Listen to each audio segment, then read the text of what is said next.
नमस्कार, मैं हूं पंकज झा। स्वागत करता हूं आपका द रामलीला टॉक्स में। आज हम बातचीत करेंगे संस्कार की। संस्कार क्या है और क्यों जरूरी है? हम जैसे हैं वैसे क्यों हैं? हम सब ये सवाल कभी न कभी पूछते हैं। कोई व्यक्ति संयमी क्यों होता है और कोई क्रोधी क्यों? कोई जिम्मेदार, कोई लापरवाह क्यों? उपनिषद कहते हैं मनुष्य जन्म से नहीं संस्कार से बनता है। इसी प्रक्रिया को सनातन परंपरा में कहा गया है संस्कार। संस्कार शब्द का क्या अर्थ है? संस्कार शब्द का अर्थ है संवारना, शुद्ध करना, दिशा देना। संस्कार कोई रस्म नहीं, मानसिक और नैतिक प्रशिक्षण है। जैसे खेत को जोतना, बीज को बोना, समय समय पर पानी देना, उसी तरह संस्कार जीवन को उपजाऊ बनाते हैं। अब बात करते हैं संस्कार क्यों बनाए गए। सनातन परंपरा ने समझा अगर जीवन को बिना दिशा दिए छोड़ा जाए तो वह भटक जाता है। इसलिए जन्म से पहले, बचपन में, युवा अवस्था में, विवाह में, मृत्यु में, हर चरण में संस्कारों की आवश्यकता पड़ती है। संस्कार कहते हैं हर मोड़ पर ठहरो और सही दिशा को चुनो। अब मैं आपको बताता हूँ संक्षेप में कि संस्कार कितने होते हैं। मुख्य रूप से 16 प्रमुख संस्कार होते हैं। 3 जन्म लेने से पहले, 4 बचपन में, 4 शिक्षा और चरित्र, 1 विवाह और 4 जीवन की पूर्णता के लिए। इनका उद्देश्य क्या है? व्यक्ति को समाज के योग्य बनाना, अधिकार से पहले कर्तव्य सिखाना, आज के जीवन से जुड़ाव।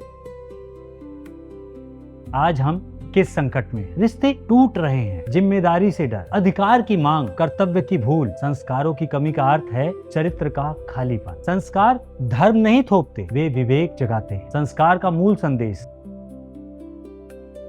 अगर संस्कार का सार जानना हो, एक वाक्य में कहा जाए, जैसा हम सोचते हैं वैसा हम बनते हैं। संस्कार सोच को सही दिशा प्रदान करते हैं। संस्कार और स्वतंत्रता।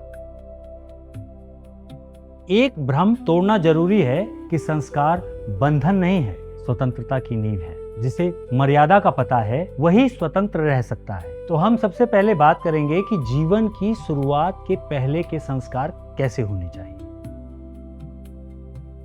गर्भाधान से जन्म तक की सनातन दृष्टि। वेदों ने सत्य सिखाया, उपनिषद ने स्वयं से मिलवाया, पुराणों ने जीना सिखाया और संस्कार मनुष्य स्वयं बनाते हैं। जन्म से विद्या तक संस्कारों की पूरी यात्रा। जीवन की तैयारी जन्म से पहले। हम अक्सर सोचते हैं शिक्षा स्कूल से शुरू होती है, लेकिन सनातन परंपरा कहती है कि शिक्षा जीवन से पहले शुरू होती है। यही कारण है कि संस्कारों की यात्रा जन्म से पहले शुरू हो जाती है। गर्भ से पहले और गर्भ के संस्कार। गर्भाधान, पुंसवन, सीमंतोनयन। सनातन दृष्टि मानती है कि माँ के विचार, भाव और वातावरण बच्चे के मन पर प्रभाव डालते हैं। गर्भाधान, संकल्प और जिम्मेदारी। पुंसवन, संतान की रक्षा और कामना। सीमंतोनयन, माँ का मानसिक संतुलन। अगर आज के शब्दों में बात करें तो यह प्री नेटल केयर और मेंटल हेल्थ है। अब बात करते हैं जन्म और नामकरण की।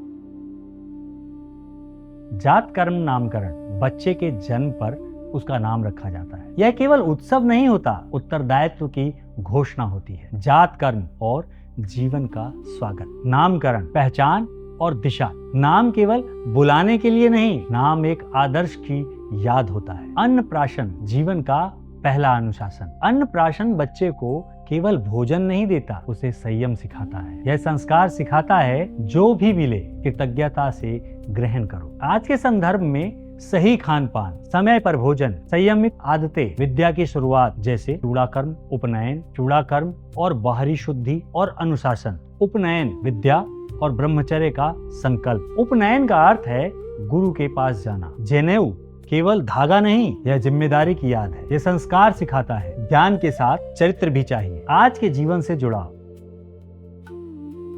आज की समस्या क्या है? शिक्षा है पर चरित्र नहीं, डिग्री है पर दिशा नहीं, संस्कार हमें याद दिलाते हैं केवल पढ़ा लिखा नहीं, संस्कारित बनो। अगर इसका संयुक्त संदेश देखें तो वो क्या होगा? इन सभी संस्कारों का एक संयुक्त संदेश है। बच्चा केवल पैदा नहीं किया जाता, बनाया जाता है। परवरिश केवल सुविधा नहीं, संस्कार की जिम्मेदारी है। जीवन केवल कमाने का नाम नहीं। आज जीवन को हम सिर्फ करियर और कमाई तक सीमित कर लेते हैं। सनातन परंपरा कहती है जीवन चरणों में जिया जाता है। हर चरण का अपना उद्देश्य है। ब्रह्मचर्य स्वयं को गढ़ने का समय, ब्रह्मचर्य आश्रम। ब्रह्मचर्य का अर्थ है केवल संयम नहीं, सीखने का समय, चरित्र निर्माण का समय, ऊर्जा का सही उपयोग। ब्रह्मचर्य सिखाता है पहले खुद बनो फिर दुनिया को बनो। बात करते हैं विवाह संस्कार।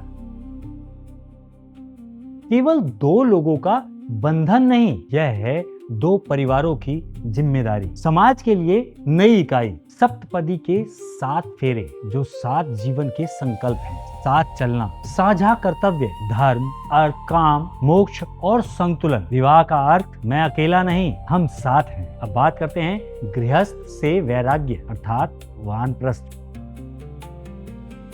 जीवन का अगला चरण वानप्रस्थ। ये वो समय है जब बच्चों को आत्मनिर्भर बनाने का, मोह को ढीला करने का, समाज को अनुभव देने का। वानप्रस्थ कहता है अब पकड़ ढीली करो, नई पीढ़ी को आगे बढ़ने दो। संन्यास और अंतर्मुखी यात्रा। संन्यास का अर्थ है सब छोड़कर भाग जाना नहीं, इसका अर्थ है आसक्ति का त्याग, चेतना की ओर लौटना, जीवन के अनुभवों का सार निकालना। संन्यास सिखाता है जब बाहर की जिम्मेदारियां पूरी हो तब भीतर की यात्रा शुरू करो। अब बात करते हैं कि आज के जीवन से इसका किस तरीके से जुड़ाव। आज की क्या समस्या है? हर उम्र में वही दौड़, सीखने का समय नहीं, छोड़ने का समय नहीं। सनातन दृष्टि कहती है हर उम्र का अपना धर्म है। संतुलन ना हो तो जीवन थकावट बन जाता है। अंत्येष्टि संस्कार, मृत्यु का सनातन अर्थ। मृत्यु से डर क्यों? मृत्यु का नाम सुनते ही मन भयभीत हो जाता है, लेकिन सनातन परंपरा कहती है मृत्यु अंत नहीं, यह एक चरण की पूर्णता है। अंत्येष्टि संस्कार जीवन का अपमान नहीं, जीवन का सम्मान है। अब जानते हैं कि अंत्येष्टि संस्कार क्या है।